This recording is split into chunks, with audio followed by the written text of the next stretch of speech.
In a world where everyone and their brother has a podcast, one stands alone. It's been called one of the podcasts of all time. Welcome to Internet Killed the Video Store.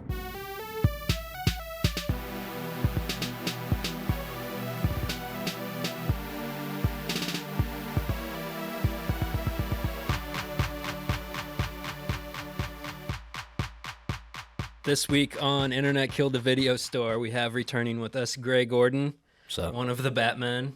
So we found it fitting to bring him back for The Flash, which was very Batman adjacent, I think purposely so, in all the marketing to kind of hide the Ezra Miller factor. Yeah, for sure. Right. How do we intro you? What's like the first line on your bio? Demo listen? Yeah, I guess demo listen. Since we're on a podcast, I feel Gotcha. like promoting another podcast is probably like the most fitting plug I could do and the most concise and easy kind of catch-all thing. So yeah, I do a podcast called Demo Listen. We listen to like punk, hardcore, and metal music primarily, but anything kind of adjacent and under that broad umbrella. So plenty of like indie rock, even so far as emo, jangle pop, that kind of stuff. And we talk about it earnestly, sometimes to the annoyance of our listeners and to bands who are on the show.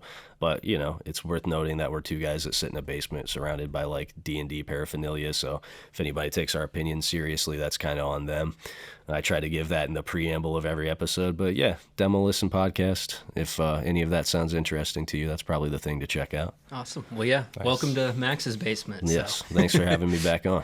We got no Ben this week. He was... I don't know if we ever told you, but his mic, for some reason, like none of the input went in when we did that Batman one. Oh, really? So he was just lost like on our mic pickups. Oh, you did tell me that, yeah. And I remember like listening back to some of the episode, and you managed to salvage him pretty well. You did some good work in post. We tried. Yeah. He was a little shy about sticking up for his dude Chris Nolan too. So we felt like we had to come back like the next episode, like he's not the worst, right? Yeah, you still like him. Sure.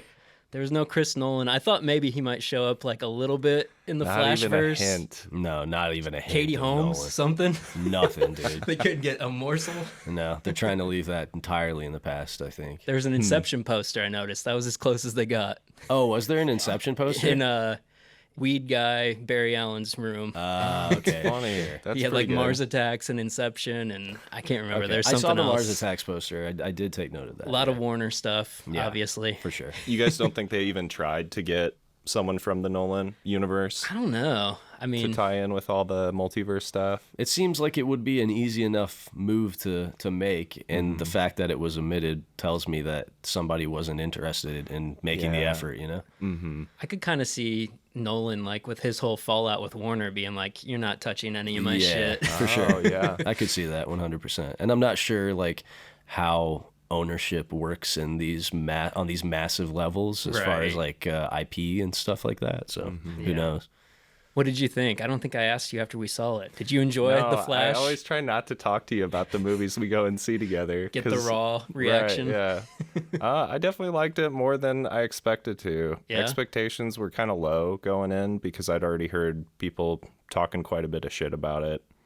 And it seemed like one of those blood in the water movies for critics. Sure. Like, long time coming, 7-year development and a bunch of, churn in the directors and writers and everyone. Like, that'll do that to a movie. So some of that's probably warranted. And yeah, I don't think it's flawless by any means, but I think I was just relieved that it wasn't just another superhero movie, at least not to me.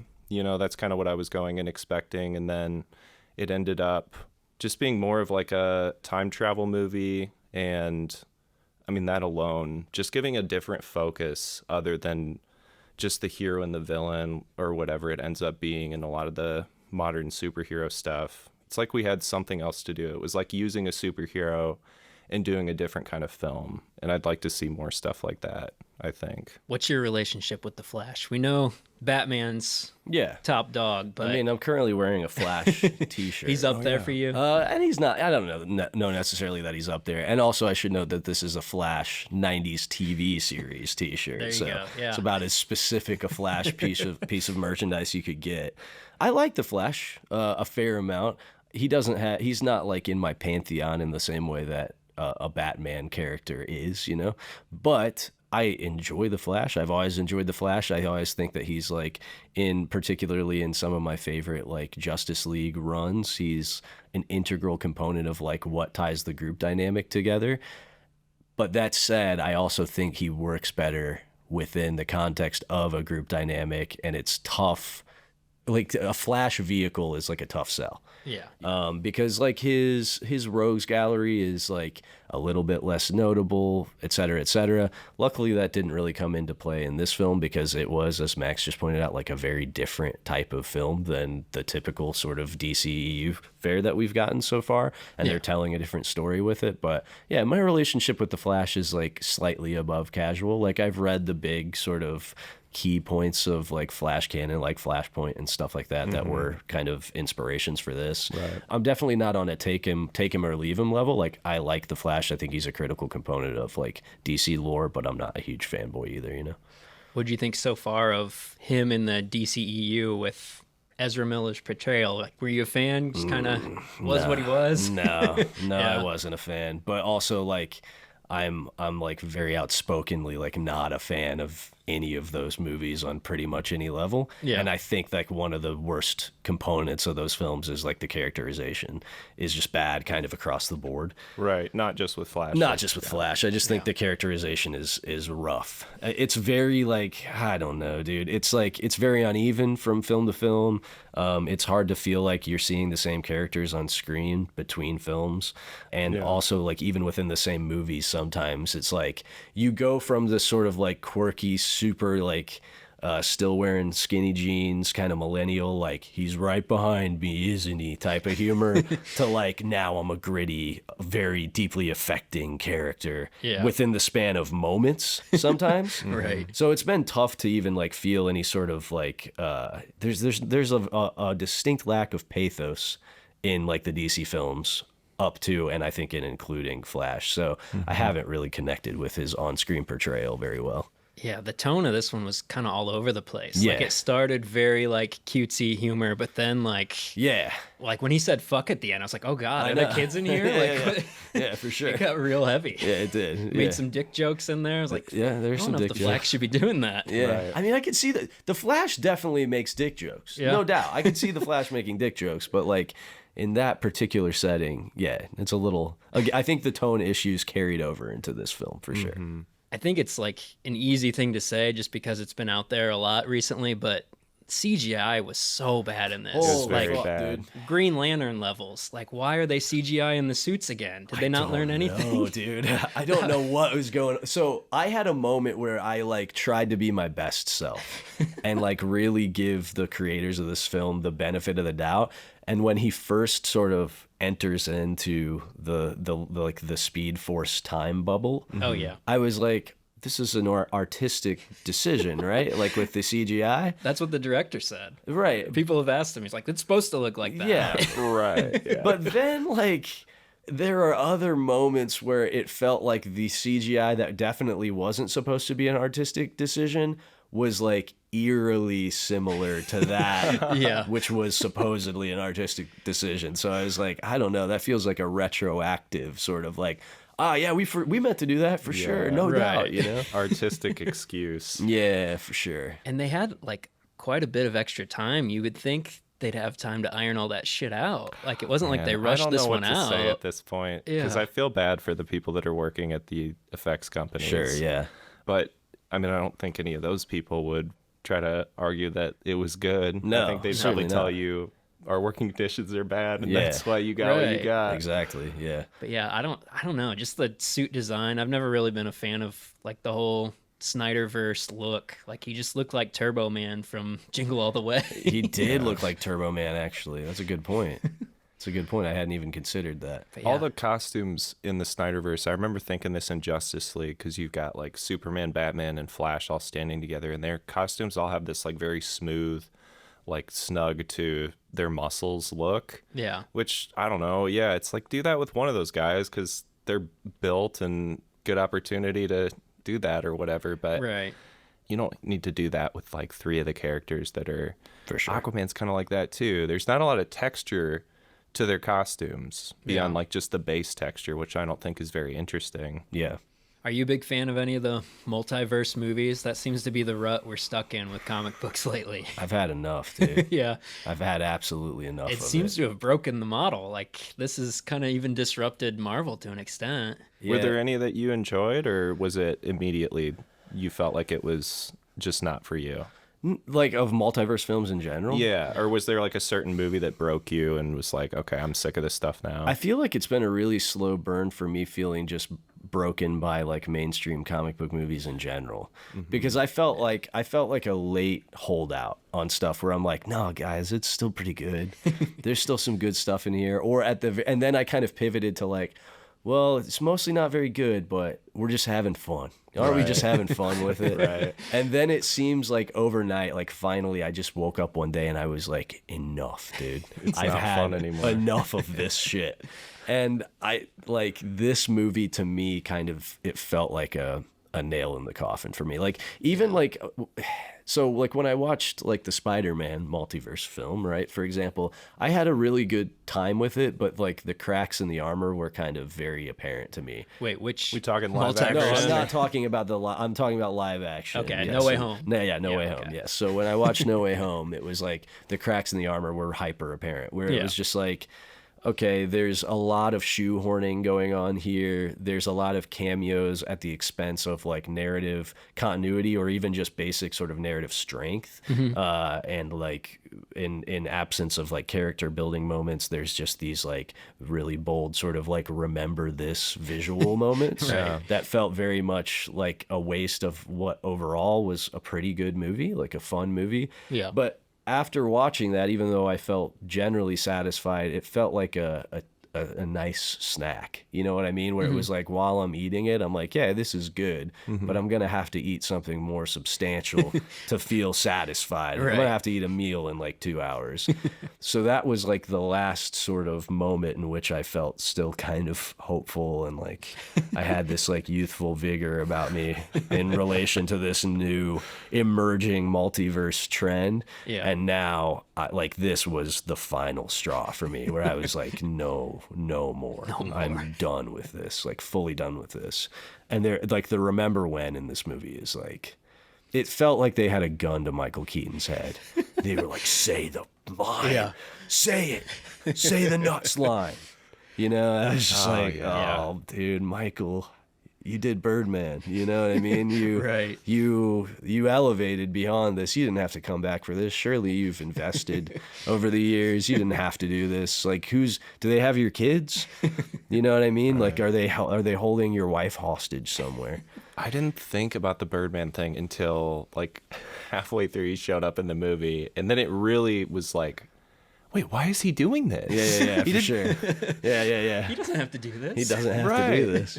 He's celebrated. He's well loved. Right. And he even was like in a much more like well liked and like critically well regarded like superhero franchise. Like he's in Spider-Man, and he was like great as the Vulture. Like so good as the Vulture. Like probably one of the more compelling on-screen comic book villains of the modern era, in my opinion. Yeah. Right? You know, and for some reason he's still doing the "you want to get nuts, let's get nuts" line. I mean, Birdman was like the look back at his career and that project and everything in a lot of ways, right? Yeah. So, Oh yeah. To think that what is this? he turned down Batman Forever because Tim Burton wasn't going to be there, but he signed up for this. That just sucks.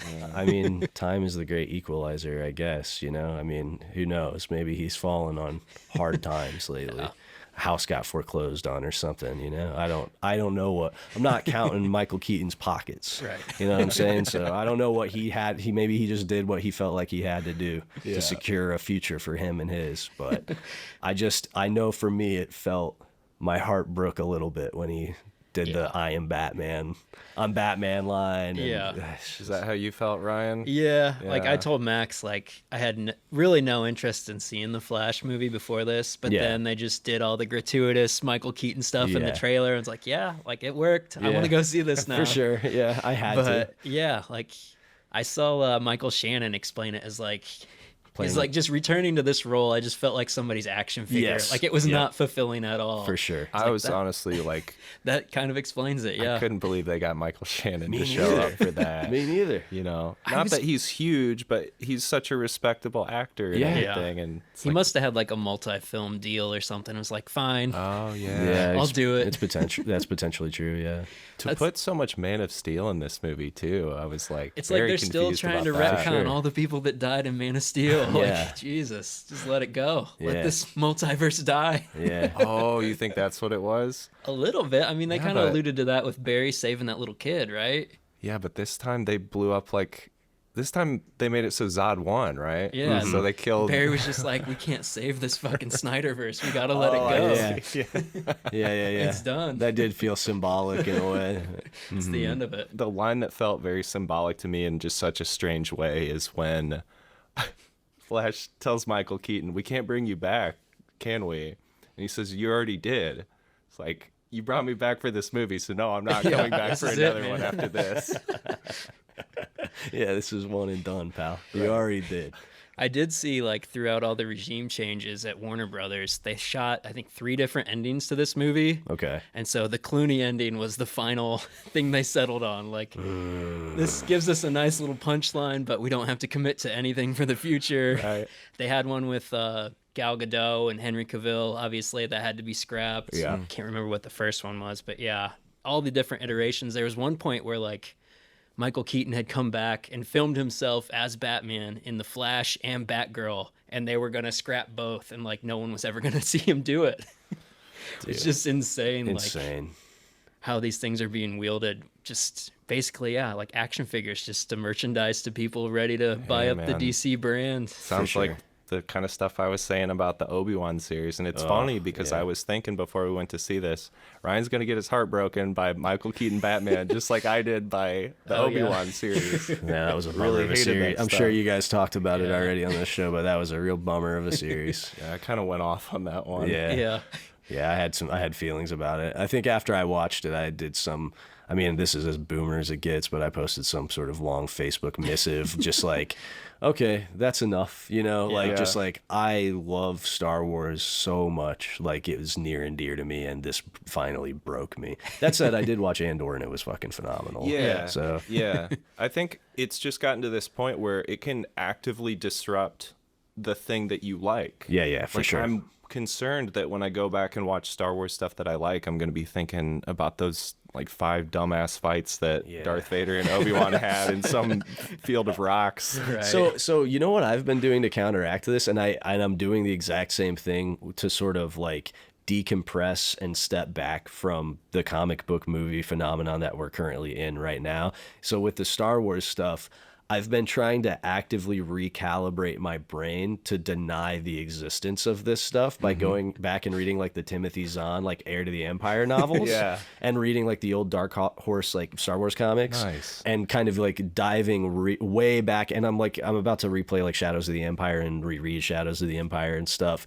And I'm just doing a thing where I'm basically creating like a denial bubble in my mind where I'm like, no, this is still the real canon for me. Bring you know what I old mean? Canon, This is the real canon, is Dash Rendar fighting IG-88, you know? So similarly with the comic book film stuff, like I'm rereading like Scott Snyder's like Batman Eternal right now.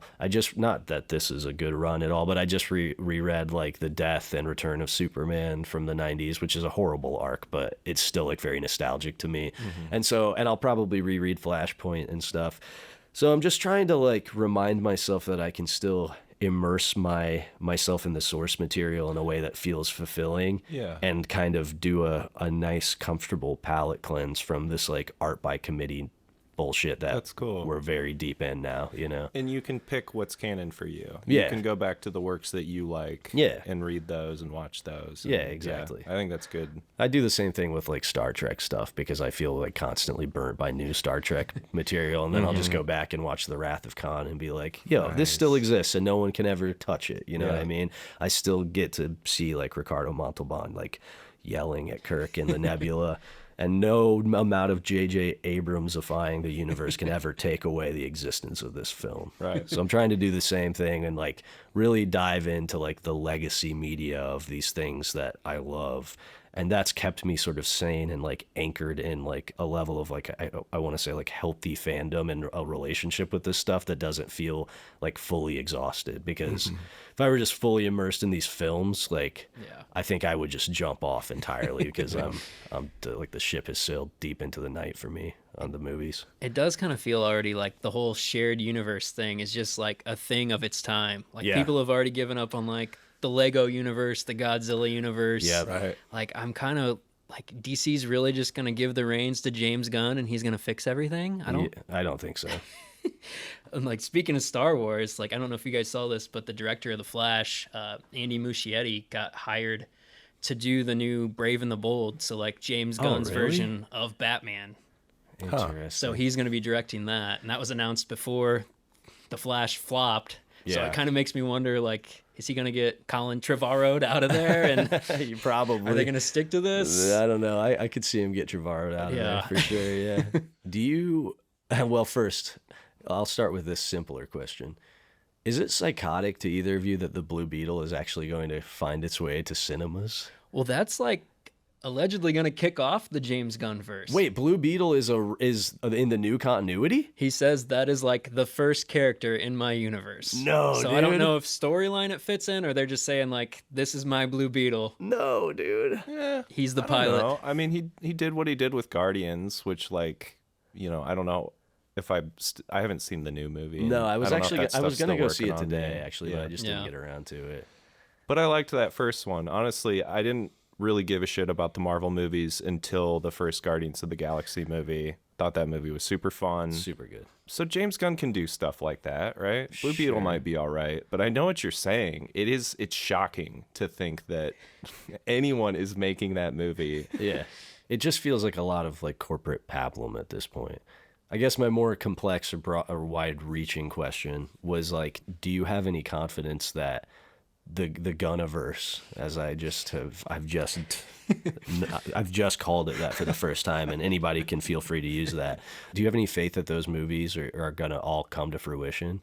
Because I'm not entirely sure. You think it gets aborted? I'm not entirely sure that DC doesn't just shift to like a more sustainable model. Yeah. Because I think like with Joker and the Batman, it proved beyond all reasonable doubt that people want to see these movies, even if they're standalone films that aren't in a shared universe. Yeah. They just want to see like actual human beings with like a definitive artistic vision making a thing. Right. And so that was the thing that dawned on me actually, like when I watched Obi-Wan, was that I hate the prequels as films. I think that they're bad, like full stop.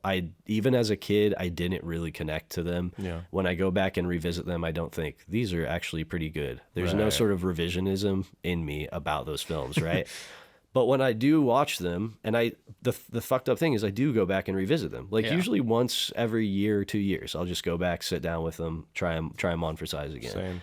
And the thing about those films is that, love them or hate them, they are the deeply misguided vision of like one man, right? Which is something that I think to me feels a million times more relatable and tangible. It's something like I can hold and bite into and chew on. Whereas this corporate pablum, even if the quality of the film is technically higher than like a Phantom Menace or like a Attack of the Clones, certainly, even if the quality of the film is technically higher in so many respects, there's just like nothing there. There's no human soul behind it. It feels like the AI is already writing the movies. Right. You know what I mean? So I think like I'm curious whether or not, you know, when like the Batman 2 comes out, et cetera, and these movies continue to prove to do well and be well received by critics, if they're just going to pivot to a model that prioritizes films like that, or if they're just big enough that they'll just continue to cast a wide net and be like, we'll put out this just like sort of juicy fruit chewing gum over here, you know, for people to just consume willy-nilly. My prediction is they actually go the Star Wars route and like they'll keep releasing like the Matt Reeves Batman and Joker in theaters. Yeah. And they'll just hide the Gunniverse on Max and do streaming series. Sure. I can see that. That's what I would think, because I don't think like, because some of it's already going to be just Max, like Green Lantern and stuff like that. Penguin, right? Sure, yeah. That would be my estimation. I don't know. Like, I like James Gunn, but even like, I have trouble seeing like his style working on like the Superman film that he's developing. Like, I just don't think that's a good match. For sure. But I mean, that's just going completely blind based on what he's done. But did you think the tone of this movie, like, did you think the director and the writers did a decent job, or like it was just kind of that movie by committee where they were aiming for everyone and speaking to no one? I think you guys are right that the tone feels kind of all over the place. One of you guys said that earlier, but it felt less that way than I expected it to. It felt less like a Frankenstein movie than I expected. I thought the third act in particular was very messy. The rest of it, I thought some of the writing was actually pretty decent. Like, I kept being pleasantly surprised by how few plot contrivances there were. Yeah, that's true. But, I mean, I think the real problem with this movie, Ezra Miller was better than I expected, but I still don't think that they are the type of actor that can carry a movie like this on their shoulders. I don't think they did. Yeah. I think it's very difficult to have to act against yourself. Yeah. And when younger Barry showed up, I actually thought that older Barry became like kind of a character that I could invest in a little bit. Mm-hmm. And I don't know who you would get. I've been thinking all day. I've been trying to recast the Ezra Flash. Miller, and I can't figure out who that should be. Yeah, I don't know. That was more the issue for me than feeling like this was a committee movie. Yeah. Where it feels like a committee movie to me is the end where, and this is maybe just a thing that DC does, because they had a movie where you just watched like 4 YouTube videos right before the third act. Here's the trailer for every Justice League member. Yeah. But when there's like the disco balls that are just showing you different Superman and stuff, I completely didn't understand what that was supposed to be adding to the plot, the movie. Right. What the emotional weight of that was. It was completely lost on me. If there was even an attempt to write that in, but it felt just more like they didn't really think about it, and they just wanted to do a bunch of fan service stuff. It's like, oh shit, look at all the cameos Spider-Man got. We got to get some more in here. All we got is Michael Keaton. Yeah, for sure. It does. It did feel very Dick Measure-y with Marvel, where it's just like, we got characters, we got legacy acts. You know what I mean? I've seen a lot of people kind of pissed about like all the people who passed away that they used the CGI footage of. Yeah, for sure. It does kind of and right. Yeah, that one got me, dude. I was like, you sons of bitches, dude. You couldn't just let the man lie peacefully in his grave. It's kind of weird. It feels a little disrespectful. And like you're saying, it's like so that they can have the bigger dick than Marvel. It's like, oh, you guys remember Christopher Reeves? Like, yeah, of course we do. But you didn't have to put like an AI version of him on screen. It looks terrible. I honestly didn't even think Nick Cage was real. Like, that wasn't him, was it? That was all CGI, that looks right? awful. Yeah. That looked terrible. Also, like, that felt like, that's the other thing, too, is like, again, like you pointed out, this sort of for everyone and subsequently for no one sort of phenomenon that we're in with these films right now is just like, the Nick Cage appearance is tailored towards a really specific type of person that knows Kevin Smith did a treatment for a 90s Superman film that Tim Burton was supposed to direct. You know what I mean? It's for people like me who are like, yeah, dude. Knows everything going on. It had the spider. The spider was there. The spider. Right, exactly. Right? Unreal. Like, it's not for a normal person, but like also it's just one of those things where it's like, then why include it at all? Any sane person would have cut that. Right. Any sane person would have cut that. Like, why include this at all? It's for essentially no one. And the people that you are pandering to with this are gonna roll their eyes at it if they have like even a modicum of self-respect or like common sense. They're gonna be like, this sucks. Don't do this. The Christopher Reeves thing really pissed me off. I think particularly because of the fact that like those movies, like particularly Superman 1 and 2, are the only films that have ever gotten like an on-screen Superman characterization remotely right, in my opinion, where they're like, he's actually a symbol of hope and a relatable guy and like a person that you're rooting for every second that he's on the screen, because he is the ideal. He's the man that everyone else reaches towards. He's like he is the moral paragon that he should be, that he's written to be. Like, he's the anchor point for all of like humankind's goodness and aspirational sort of like all of humankind's aspirations, right? And like every modern depiction of Superman, he's like a tormented man. He's dark. He's brooding. He's killing Zod. You know what I mean? It's just like, I mean, not to say that he doesn't kill Zod in those movies too, because he throws him in the chasm. So the fact that they even had the gall to like revive his corpse to throw in this movie, that's like an end cap on a universe that's so fully shat on the legacy of Superman as a character. There were moments, like, this is not a visual medium, obviously, but there were moments where I was, like, in the third act particularly, because I thought Act 1 and 2, I was rocking with it mostly, where I was just like, this is fine. I'm enjoying myself enough that I don't regret the price of admission. That's how I felt, And then when the third act hit, there were, like, moments where I was, like, holding my head with both of my hands and going, oh! And I was just in the theater alone just going, like, fuck, dude, this sucks.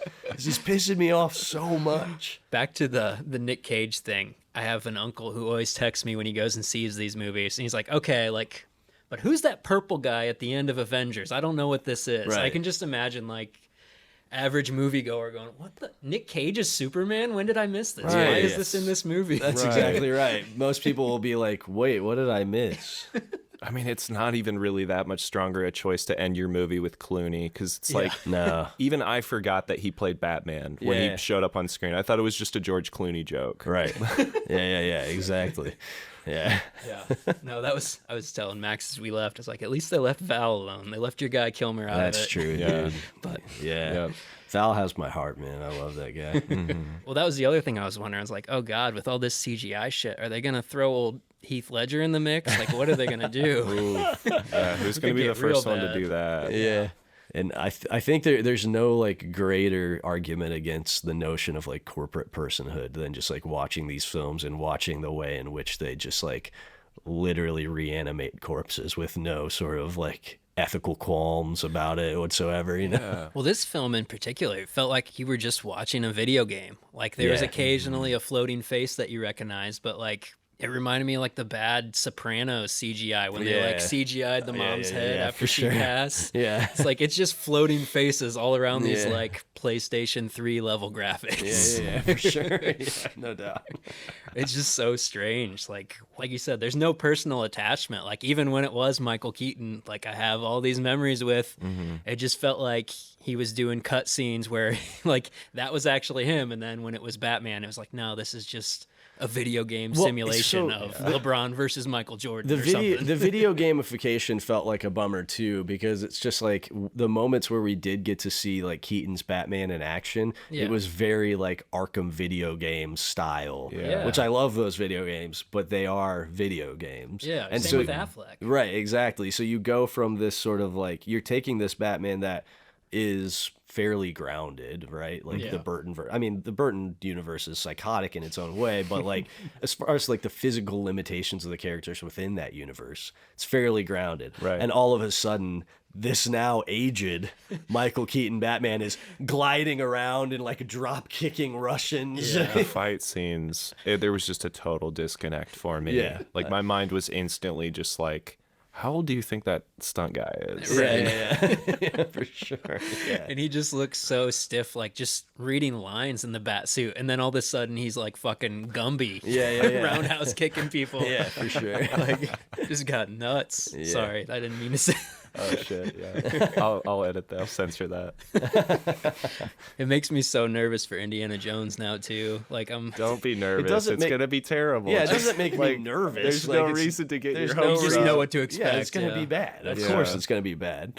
I mean, again, why is Harrison Ford doing this, dude? Like, he's just a.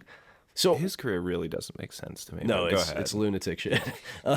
So I think what you said also deserves like more time about Ezra Miller as an actor, or sort of their ability to carry a film. We haven't really talked about them. No. So like, regardless of all of the off-screen, just like full-on just psychosis that this person is experiencing, right? There's something difficult for me to place about Ezra Miller as an actor, because I can't in good conscience say that they're not good at what they do, but there is something to me that is like profoundly unlikable about them as I watch them on the screen. I'm just like, I mean, I think that the Flash is not written in a way that really appeals to me anyway, but that with a strong enough performance, I think you could circumvent that. But there's just something about like watching Ezra Miller on screen that is just like not pleasing to me. And it's not that they're doing a bad job with the material. It's just like, I don't think I like this, watching this person do things. I don't know. Have you seen them outside of the Flash role? I haven't. Okay. I haven't, yeah. Here's my theory, because I've heard that they're good in that, what was it, Perks of Being a Wallflower? Oh, was that's like right. their Yeah, first yeah, big sure, thing. Yeah. Someone put this really well, and it's like really simple. They're not funny. Ezra Miller is not funny. For sure. And they're trying to play a funny character as the Flash. Right. And it's like someone that has a funny friend and is like, oh, I can do that. Right. Yeah, for sure. That's what it looks like. Maybe and that's I think it. that's why First Barry kind of worked for me in this movie, because they're trying to be funny as that character until the younger character shows up. Right. And then First Barry becomes the straight man. Right. Yeah. And then it was like, I kind of liked some of what they were doing. I agree, for sure. Like some of the more paternal stuff they were doing towards their younger self. I was like, Yeah. I was into it. I was invested in that for the character, but they're not funny. So No, they not should at have all. gotten someone else if they wanted to do the quirky Flash. Well, it kind of goes back to the characterization thing. Like, they kind of pigeonholed him as the comic relief in Justice League. Sure. So to have him leading a movie as comic relief and then have a younger version who's an even more amped up version of that, like, it just got annoying. I couldn't stand young Barry. Yeah, young Barry was tough. That was a tough Real watch. bad.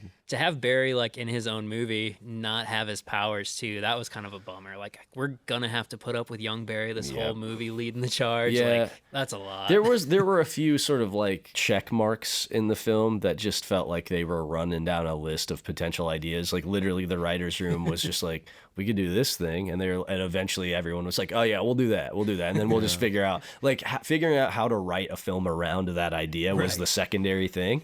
So like, you have like older and younger self checkbox, right, with a timeline thing, a timeline discrepancy, and then you have like main character loses their powers, which is always one of my least favorite things in a film where that hinges around characters with extraordinary powers. Like, oh, sick, dude, I get to watch this movie where the person with extraordinary powers doesn't get to use them. That's awesome, dude. That's why I come here, to escape real life where I have no powers, to watch somebody who should have powers not have powers for 2.5 hours. In their first standalone film. Right, in their first fucking standalone film. Like, no, we're not going to explore sort of like what they can do within the limits of like the Speed Force. And no, we're just going to take their powers away almost instantly and then not have them for the majority of the film. So that really stuck in my craw. But then another sort of like check on the list. I truly imagine this has to be how they wrote this film.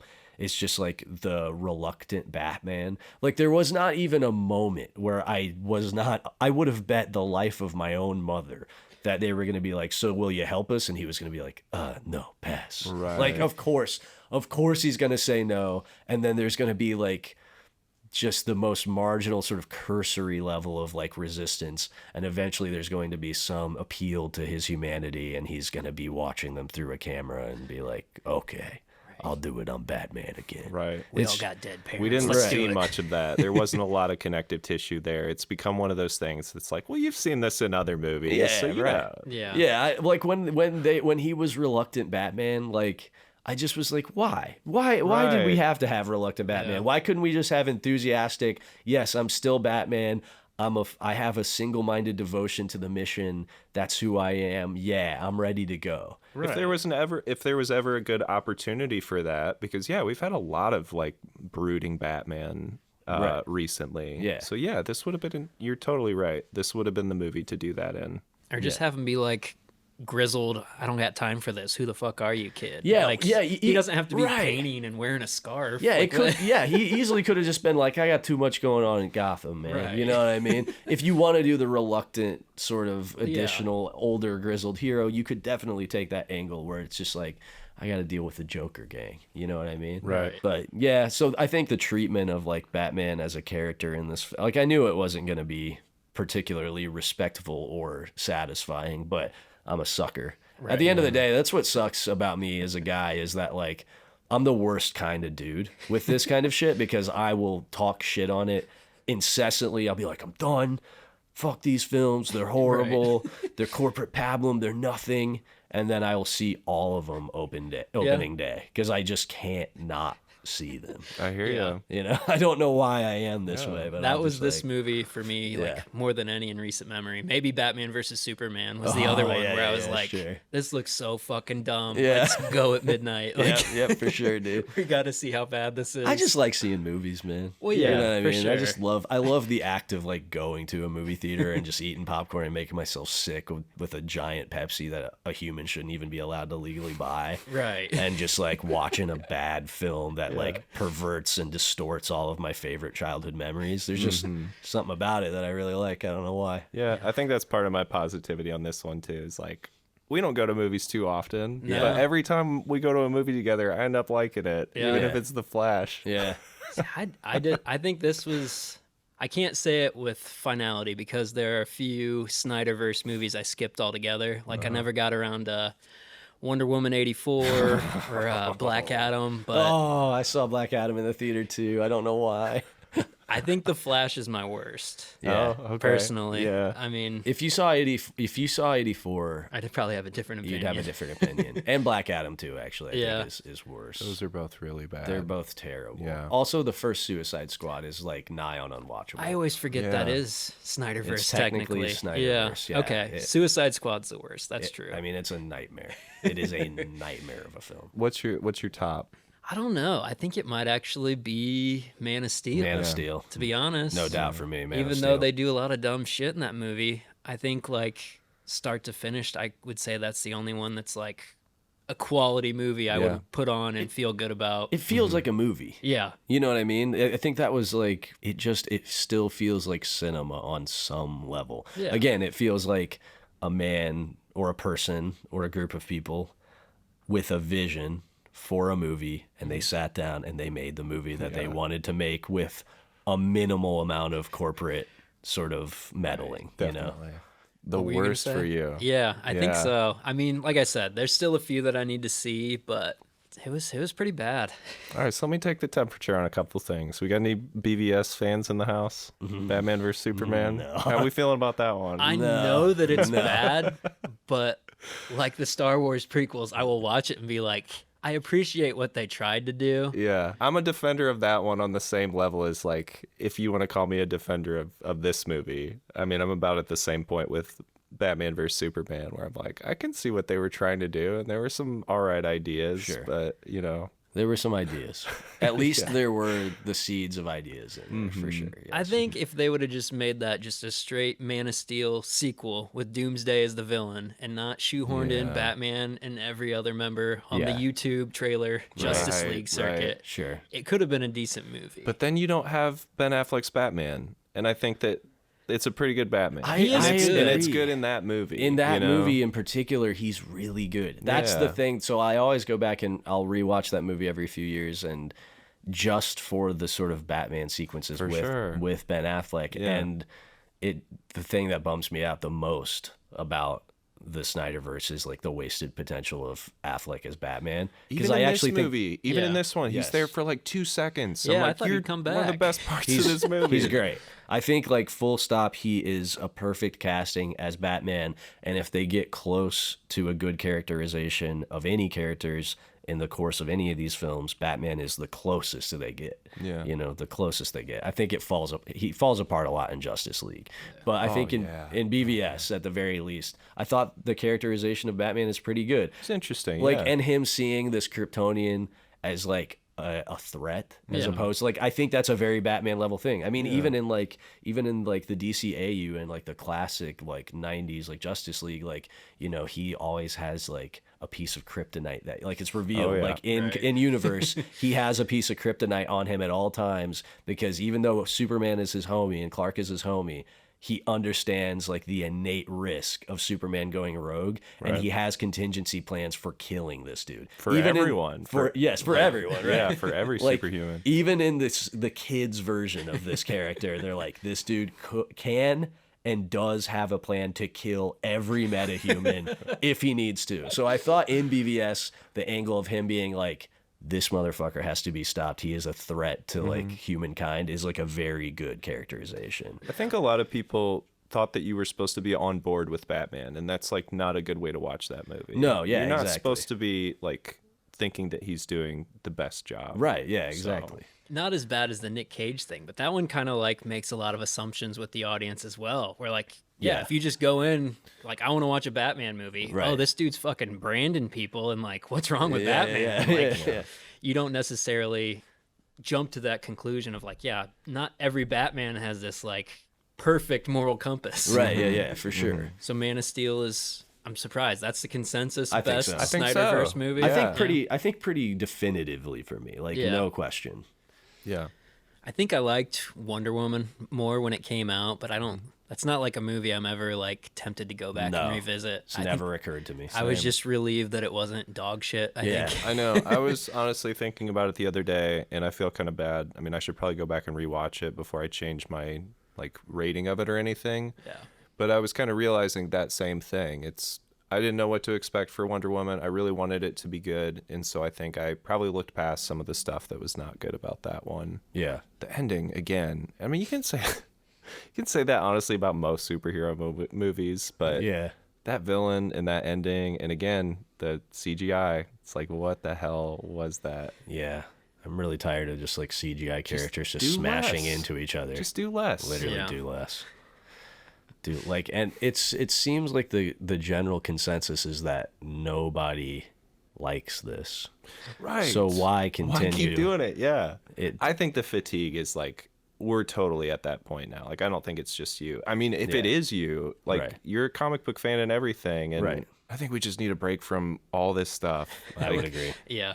It's mostly not good anymore. For sure. That's my annoyance is like Warner can't accept that like you just need a hard break and just give it a rest. Like we already know. It seems like even Marvel has kind of figured out at least backpedal a little bit. Well, I think a lot of those films are getting pushed back, right? The Marvel films, like the whole slate, like a lot of it has been pushed back, and I have some suspicion that a fair amount of those movies will get just full on canceled at some point. Right. Mm-hmm. I also just the idea, I think the impatience of these studios is wild too, because like literally you could also just do what a lot of great comic book runs do, which is like set up a character, give them time to build their own sort of in-universe continuity and lore, and then merge them at such a time that it makes sense to do that. You don't even have to mention that any of these characters are in a shared universe until such a time that it makes sense plot, like narratively, right? Like you could do the Batman and then you could do a Superman relaunch, and none of it would even have to be aware of the other property in universe until finally all of the pieces are set and it makes sense to do it, and suddenly they all become aware of each other, and now whatever. Like that's my biggest thing with Batman versus Superman. Like it's literally like the cart before the horse. Yeah, like, exactly. I loved Ben Affleck's Batman, but the fact that he's just dropped into this movie and we're supposed to know everything about him, like for sure, it does a disservice to him and like setting up that character. For sure, it's rough. It just seems like they're making the same mistake by having James Gunn like restart this, and like, is he gonna take Peacemaker with him? Does Ezra Miller get to go into his universe? Like, I don't think so. No, there's no way, dude. What's happening with this Aquaman sequel that comes out in December? Oh, that's Jesus, just like I forgot about the fucking Aquaman sequel, man. I mean, that's why nobody saw Shazam, right? Like they knew this isn't going anywhere. Right. Yeah. And Black Adam has like a fucking post-credits scene that sets up a movie that won't happen. It's not gonna happen, which is so funny to me. That's so emblematic of like the moment that we're in, you know? Yeah.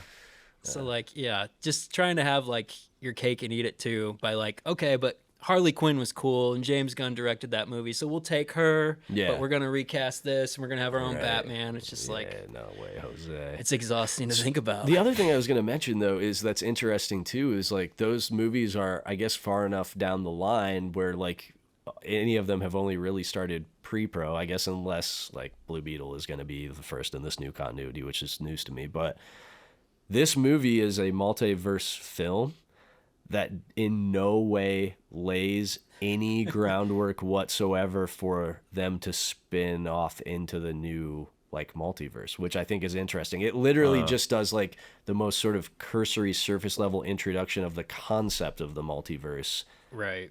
and that's it. So that seemed interesting because I would imagine this to be like a vehicle for sort of like priming everyone for this new DCEU. That's a good point. But there is really none of that there because you don't, there's nothing, like there's no dominoes set, really. I took it as it was just a convenient way to trap Ezra Miller in like the worst timeline with George Clooney. yeah. Just like, that's it. We're done. No more. That could be. Yeah. Yeah. Did you guys happen to see Across the Spider-Verse? No, did you? I haven't yet. I did. You did? I forgot. That was going to be my hot take last time we recorded. I think I liked Super Mario Brothers more than Across the Spider-Verse. Okay. Super Mario Brothers was barely a movie, so. Yeah. Well, that's what I told Max. Like, it benefited from being based, or like not explaining anything. It's based on a game where you just run and jump. For sure. So that's what the movie was. I felt What'd you think of the movie? Super Mario Brothers? It was fun. Like, I had a fine time with it. You know what I mean? I did think it was like a little narrative light for my like. Oh, yeah. Like it could have used, because like, dude, the degree, like I know it's for kids, Right. But the degree to which like Mario just pops into this new world, he like goes up to Peach and he's like, "Here's my situation," and she's like, "Sick, let's go." Right. Like that's it. Like I mean, that is no exaggeration. What happens on screen? She's like, sounds like a compelling reason to do a thing. Well, let's go do it now. I think if there's anything that turns me into the Unabomber, like finally, it will be the use of licensed music in films. Because, dude, in the Flash, the fight scene where I can't even remember. Oh, the White Stripes kicks on. Yeah, terrible. I was like, I'm making the pipe bomb when I get home. How do you do that and then just like cut to Danny Elfman? Yeah, exactly. That was jarring. So the Mario Brothers film, that I think I felt insulted by the fact that like Koji Kondo has like he created like one of the most iconic video game scores of all time, and they have so many pieces of music from which to pull, and like they just were like licensed song after licensed song, and I was like, fuck you people, dude, just like. Max did call me on that when I supported it last time. He's like, the fucking Beastie Boys are in that movie, aren't they? Dude. It's like, they're from Brooklyn. It's dude, yo, do you know? I wish you could have been with me in the theater when I saw the J.J. Abrams Star Trek film that had the Beastie Boys in it. Oh yeah. Like I grew up like a Next Gen fan and like a Deep Space Nine fan. I went as Data when I was 5 years old for Halloween. That's so cool, right? dude. So I don't know if it is cool, but it is to me. But it's true. It's but accurate. there is evidence of there's photographic evidence of me as a 5-year-old in the Data costume. But dude, to like go from that to go from like the contemplative, character driven like Star Trek to like, oh yeah, like just like lasers on screen, I felt like I was just gonna start just like fucking just tipping chairs. Like I was so the licensed music thing, dude, that was They had some good like musical Easter eggs in there for Mario though. There's a couple little hints that I liked. There were, but again, Probably unnecessary. Koji Kondo.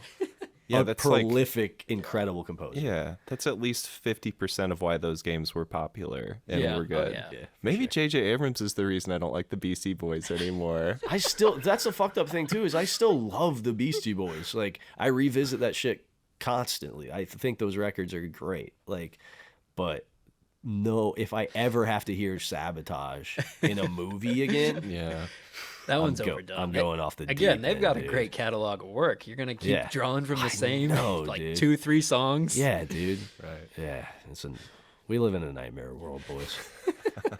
I'm sorry to say, we live in a nightmare world. At least they didn't do like Queen's Flash Gordon theme or anything. That's true. Yeah, for sure. Although, here, you know what I want? I want to go back to the good old days of the late 80s, early 90s, where instead of using licensed music, we just pay artists to do a song for the film. Yeah, the soundtrack tie-in, but that's in the movie. Yeah. Like Highlander, like the Queen Highlander song.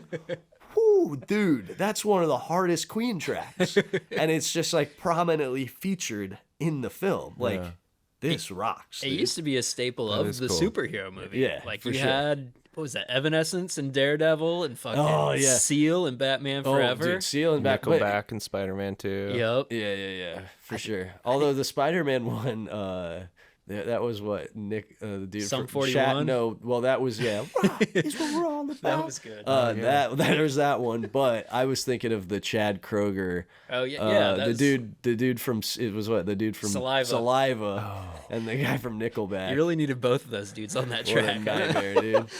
I guess now that I'm thinking about it, let's not do that actually. And I guess it still sometimes does get done, like in rolling over the credits kind of thing. Yeah. But I also am like very cynical about modern pop music. So now that I'm thinking about it, like I guess maybe I don't want that to happen. Was it Deep Blue Sea that? The LL Cool J. That was good. Dude, my hat is like a shark fin. My hat is like a shark fin. Oh, dude, that one fucking rocked. My hat is like a shark fin is like one of the fucking sickest lines. It doesn't mean anything at all. Oh man, that rules. All right, and on that note, thank you for joining us. Yeah, we'll be back a couple weeks, I think. Probably Indiana Jones will be the next one, right? Yep. So I'll be front and center in the theater for that too, even though it's gonna make me sick to my farting stomach. Right back to the bad CGI and ancient dudes still trying to be action heroes. So can't wait to just see a CGI bendy Harrison Ford doing front flips. Hooray.